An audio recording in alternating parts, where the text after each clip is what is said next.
Next ಏನಾಯ್ತು ಅಂದ್ರೆ ಕೇಳಿ ಕೇಳಿ ಕೇಳಿ ಬೇಜಾರಾಗ್ಬಿಟ್ಟು ಏನಾದ್ರೂ ಮಾಡಿಬಿಟ್ಟು ನಮ್ಮ ತಾತನ ತೋರಿಸ್ಬೇಕಂತ ನಾವು ಬೆಂಗಳೂರಿನಲ್ಲಿ ನಿಮ್ಮೆಲ್ಲರ ಪ್ರೀತಿ, ನಮ್ಮ ಗುರುಗಳ ಆಶೀರ್ವಾದ, ಕೈವಾರ ತಾತನವರ ಆಶೀರ್ವಾದ. ಕೈವಾರ ಅಂದ್ರೆ ಮಾಮೂಲಿ ಅನ್ಕೋಬೇಡ್ರಿ. ನೀವೆಲ್ಲ ಕೈವಾರ ಬಿಟ್ಬಿಟ್ಟು ಅಯೋಧ್ಯೆಗೆ ಹೋಗೋ ಅವಶ್ಯಕತೆ ಇಲ್ಲ. ರಾಮನು ಬಂದು ಈ ನೆಲವನ್ನು ತಾಕಿರುವ ಸ್ಥಳ ಈ ಕೈವಾರ.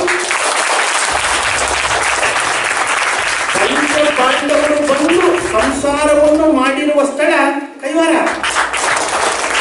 ಕೈವಾರ ಹೊಡೆದ ಮೀನ ಕೈವಾರ. ನಾವೇನಾದ್ರೂ ಬೇಡಿಕೊಂಡಿರ್ತೀವಿ, ನಾವೆಲ್ಲ ಬೇಡ್ಕೊಡೋದಿಲ್ಲ. ದೇವಸ್ಥಾನಕ್ಕೆ ಹೋಗೋದು, ತಲೆ ಕೊಡಿಸೋದು. ಯಾಕೆ? ಕಿವಿ ಕಟ್ ಮಾಡ್ಕೊಂಡ್ರೆ ಕಿವಿ ಬರಲ್ಲ, ಕೂದಲು ಕೊಟ್ಬಿಟ್ರೆ ಬೋಚು ಪೋತುಂದಿ ಮಲ್ಲ ಹುಚ್ಚ. ತೆಲುಗಲ್ಲಿ ಹೇಳ್ತಾ ಇದ್ದೀನಿ, ಆಮೇಲೆ ಕನ್ನಡದವ್ರು ಬೈಕೋಬಿಡಿ. ಈ ತೆಲುಗು, ತಮಿಳು, ಕನ್ನಡ ಈ ಮೂರು ಅಕ್ಕ ತಂಗಿಯರು. ನಾವೆಲ್ಲ ಈಗ ಆಡಭಾಷೆ ಎಲ್ಲ ತೆಲುಗೆ ಮಾತಾಡುತ್ತಾರೆ. ಸೊ ಅಂತ ಪವಿತ್ರವಾದ ಸ್ಥಳ ಕೈವಾರ. ಕೈವಾರಕ್ಕೆ ನೀವು ಇತಿಹಾಸ ಇದೆ. ಯಾರು ಕೈವಾರದಲ್ಲಿ ನೋಡಿ, ಕೈವಾರದ ತಾತಯ್ಯನವರ ಆಶೀರ್ವಾದದಿಂದ ಭಾರತ ದೇಶಕ್ಕೆ ಸ್ವತಂತ್ರ ಬಂದು ಅದಾದ ಮೇಲೆ ಬಾಬಾ ಸಾಹೇಬ್ ಅಂಬೇಡ್ಕರ್ ಅಂತ ಅವರು ಈ ದೇಶಕ್ಕೆ ಸಂವಿಧಾನ ಕೊಟ್ಟು ಬ್ರಿಟಿಷ್ ಅವರಿಂದ ದೂರ ಆಗಿ 800 ಮೊಘಲರ ಆಳ್ವಿಕೆಯಿಂದ ದೂರ ಆಗಿ ಸ್ವತಂತ್ರವಾಗಿ ಜೀವನ ಮಾಡುವ ತಾಕತ್ತಿರುವ ದೇಶ ಭಾರತ ದೇಶ.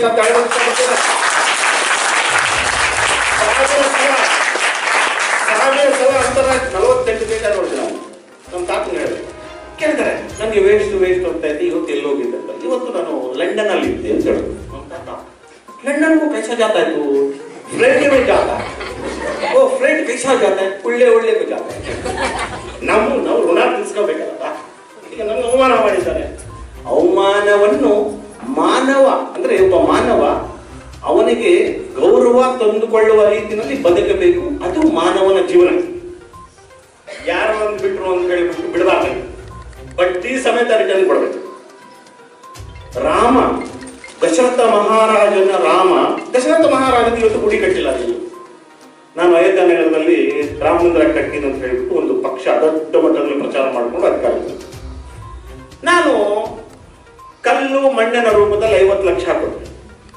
ನನಗೆ ಕೇಳ್ತಾ ಇದ್ದೆ, ಏನಪ್ಪ ನೀನೊಬ್ಬ ಸಾಬ, ರಾಮನಿಗೆ ರಾಮ ಮಂದಿರಕ್ಕೆ ನೀನು ಯಾಕೆ ಸಾಥ್ ಕೊಡ್ತೀಯ ಅಂತ.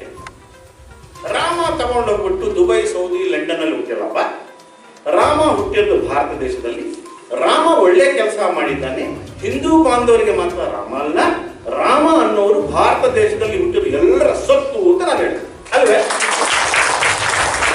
ರಾಮ ಹಿಟ್ಟು ಮಾಡ್ತಿದ್ದೆ ಸಾಬ, ನಾನು ಅಪ್ಲಿಕೇಶನ್ ಕೊಟ್ಟಿದ್ದೇನೆ. ನೀವೆಲ್ಲ ಬ್ರಹ್ಮದೇವನ ಅಪ್ಲಿಕೇಶನ್ ಹಾಕಿದ್ದೇನೆ. ಯಾರು ಹಾಕಿಲ್ಲ. ನಾವೆಲ್ಲ ಅನ್ಎಕ್ಸ್ಪೆಕ್ಟೆಡ್ ಆಗಿ ನಮ್ಮ ತಂದೆ ತಾಯಿಯ ಆಶೀರ್ವಾದದಿಂದ ನಾವೆಲ್ಲ ಹುಟ್ಟಿದ್ದೀವಿ. ನಮ್ಮ ಹೆಸರು ಇಟ್ಟಿದ್ದಾರೆ. ಈಗ ಹೆಸರೇ ಇಲ್ಲ ಅಂದ್ರೆ ನಾನು ಯಾವ ಜಾತಿ? ನನ್ನ ಜಾತಿ. ಈಗ ಮೌಲಾ ಶರೀಫ್ ಅಂತಾರೆ, ಸಾಬ್ ಅಂತಾರೆ. ಶಿವಕುಮಾರ್ ಸಾಬ್ ಹಿಂದೂ ಅಂತಾರೆ. ಇನ್ನೊಬ್ಬರು ಹರ್ಭಜನ್ ಸಿಂಗ್ ಕ್ರಿಶ್ಚಿಯನ್, ಇದು ಸಿಂಗ್ ಅಂತಾರೆ. ಯಾವುದು? ಮೊನ್ನೆ ಸನಾತನ ಧರ್ಮದ ಬಗ್ಗೆ ಒಂದು ಟಿವಿನಲ್ಲಿ ಒಂದು ರೆಕಾರ್ಡ್ ಮಾಡ್ತಾ ಇದ್ದೆ. ಸನಾತನ ಧರ್ಮಕ್ಕೂ ಹಿಂದೂಯಿಸಮ್ ಲಿಂಕ್ ಇಲ್ಲ ಅಂತ ಹೇಳಿದೆ. ಹೇಳಿದ್ರಪ್ಪ ನೀನು ಸಾಬ, ನೀನು ಫೋಟೋ ಇಟ್ಬಿಟ್ಟು ಚಪ್ಪಲಿ ಹಾರ ಹಾಕಿರ್ತಾರೆ ಅಂತ ಹೇಳಿ. ಹಿಂಸೆಯಿಂದ ದೂರ ಇದ್ದು 4 ಜನರಿಗೆ ಒಳ್ಳೆಯದು ಮಾಡುವವನು ಹಿಂದೂ.